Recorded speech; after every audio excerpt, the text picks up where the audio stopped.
کل کراچی کے شو میں ڈاکٹر ذاکر نائک نے ہماری پڑوسی خاتون پلوشہ خان کے ساتھ کچھ الفاظ سخت استعمال کیے،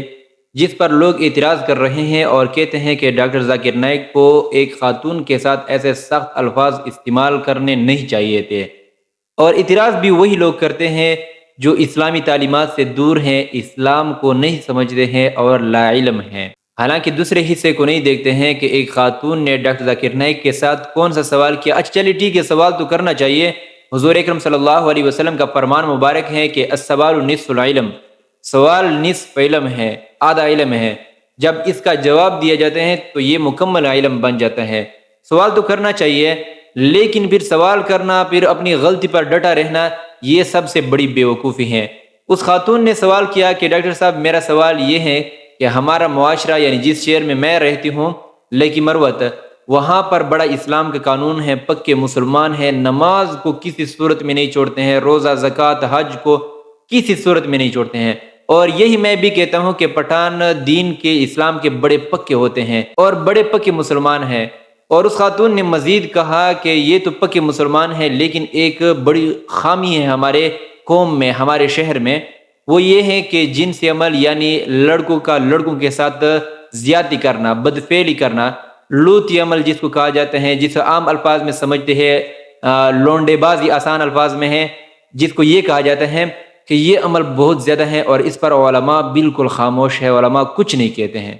مطلب یہ ہے کہ علماء تو منع کرتے ہیں، لیکن اس سطح پر نہیں منع کرتے ہیں جس طرح علماء اسلام کا دعوت دیتے ہیں، یعنی روزے کا، نماز کا، تو اس طرح ان چیزوں سے نہیں منع کرتے ہیں۔ تو ڈاکٹر ذاکر نائک نے اس خاتون سے کہا کہ آپ کا سوال ٹھیک نہیں ہے۔ آپ ایک طرف کہتے ہیں کہ ہم پکے مسلمان ہیں، ہمارا معاشرہ پکے مسلمان اس میں رہتے ہیں اور کوئی بے دین نہیں ہے، دوسری طرف کہتے ہیں کہ یہاں پر لوتی عمل ہے، بدفعلی لڑکوں کے ساتھ ہو جاتی ہیں، یا تو بدفعلی ہوگی یا پکے مسلمان ہوں گے، پکے مسلمان بدفعلی نہیں کریں گے۔ تو مطلب یہ ہے کہ پکے مسلمان نہیں ہوں گے، اس لیے لوتی عمل، لونڈے بازی وغیرہ چل رہا ہوگا۔ تو اس پر وہ خاتون اپنے الفاظ بار بار کہہ رہی تھی، کچھ اور کہہ رہی تھی، تو اس پر ڈاکٹر ذاکر نائک نے کہا کہ آپ کو اس پر معافی مانگنی چاہیے، ابھی معافی مانگنی چاہیے، اور آپ کو ایسے الفاظ ادا نہیں کرنے چاہیے۔ تو جب ڈاکٹر ذاکر نائک نے ان سے کہا کہ آپ کو اس پر معافی مانگنی چاہیے، تو اس پر لوگ اعتراض کر رہے ہیں کہ ایک خاتون کو ایسے الفاظ کیوں کیے۔ اب اس کا جواب میں دیتا ہوں کہ انہوں نے تو الزام لگا دیا ہے کہ لونڈے بازی ہو رہی ہے، یعنی لڑکوں کا لڑکوں کے ساتھ زنا ہو رہا ہے، حالانکہ یہ کسی کو بھی معلوم نہیں ہے کہ کسی نے کسی کے ساتھ زنا کیا ہے یا نہیں کیا ہے۔ اس کا اعتراف میں بھی کرتا ہوں کہ یہاں پر حالات ٹھیک نہیں ہے۔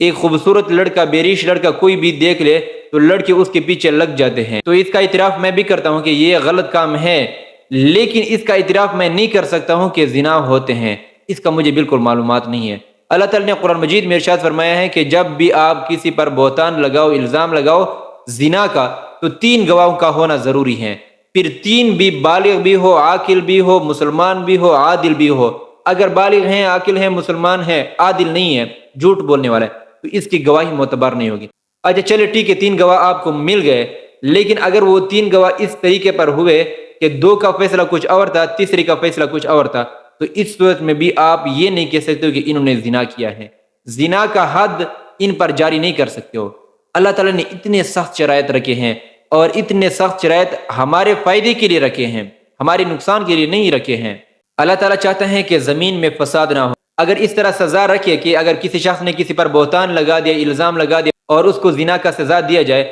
تو اس صورت میں ہر وہ شخص جس کا دوسرے انسان کے ساتھ طبیعت نہیں لگتا ہے، مزاج نہیں ہے، دشمنی ہے، تو وہ آئے گا اور کہے گا اس نے زنا کیا ہے اور اس کو سزا دیا جائے۔ تو اس سے معاشرے میں بگاڑ آتا ہے، فساد فی الارض آتا ہے، تو اس لیے اللہ تعالیٰ نے اتنے سخت شرائط رکھے ہیں۔ اور دوسری بات یہ ہے کہ اللہ تعالیٰ انسان پر پردہ ڈالتا ہے، اللہ تعالیٰ انسان کے عیبوں کو چھپاتا ہے تاکہ انسان ذلیل نہ ہو لوگوں کے سامنے۔ اللہ تعالیٰ نے فرمایا کہ جو انسان دوسرے انسان کے عیبوں پر پردہ ڈالے گا، اللہ تعالیٰ قیامت کے دن اس کے عیبوں پر پردہ فرمائے گا۔ کتنی بڑی بات ہے یہ! ایک بات بڑی غور سے سنیے کہ جب حضرت عائشہ پر زنا کا الزام لگا تھا، تو علماء فرماتے ہیں کہ پورے قرآن مجید کی آیتیں ایک طرف رکھ لو۔ جب حضرت عائشہ کی پاک دامنی میں 14 آیتیں 2 رکوع نازل ہوئے، تو ان 14 آیتوں میں جو اللہ تعالیٰ غصے کا اظہار فرماتے ہیں، پورے قرآن مجید میں اتنے غصے کا اظہار نہیں فرمایا ہے۔ اس لیے زنا کا الزام اور عام الزام لگانا بہت بڑی غلطی ہے اور بہت بڑی گناہ ہے۔ تو لہٰذا اسلام کو، اسلامی تعلیمات کو پڑھنا چاہیے، سمجھنا چاہیے، اس کے بعد پھر فیصلہ اور الزام لگانا چاہیے۔